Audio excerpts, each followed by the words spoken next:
Hey everybody, welcome to another review.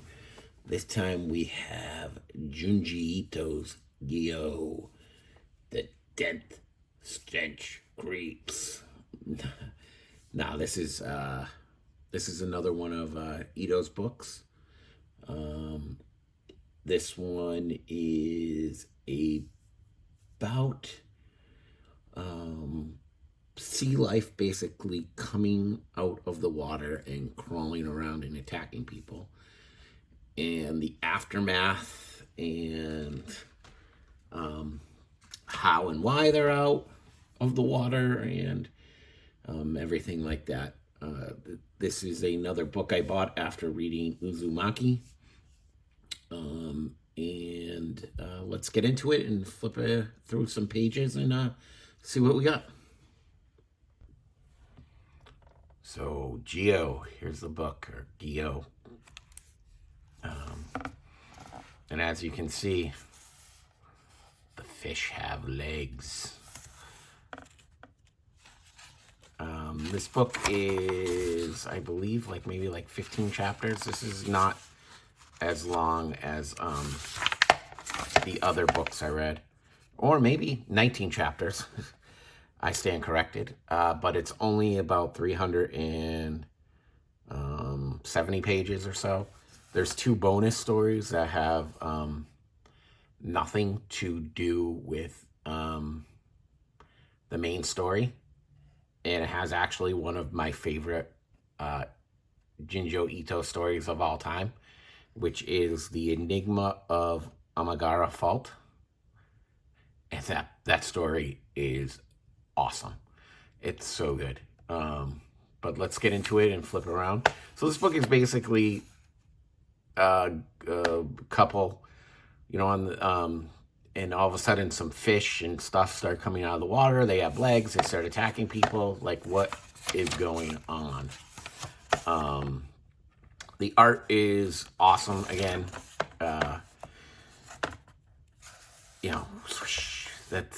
nobody knows what's going on. It's all of a sudden there's these horrible smells and nobody knows what the smells are coming from or what's going on. Nobody can get rid of the smell. They smell it all the time. And basically it is the fish. They're crawling around on land and they're dead, basically, or dying. And that's the smell. See, fish with legs.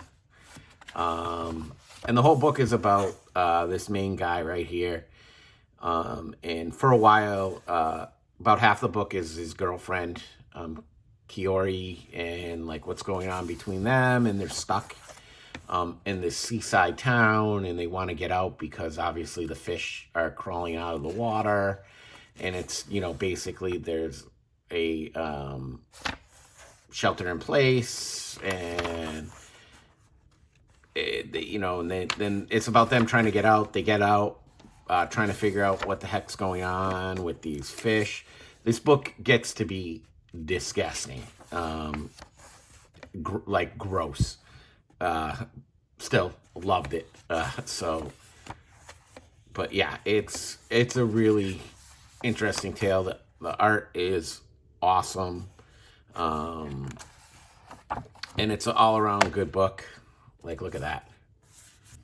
I really like this book. It was gross. It was terrifying in some parts. The art was amazing. The 2 bonus stories at the end that had nothing to do with the fish coming out of the water were excellent. I really liked this book.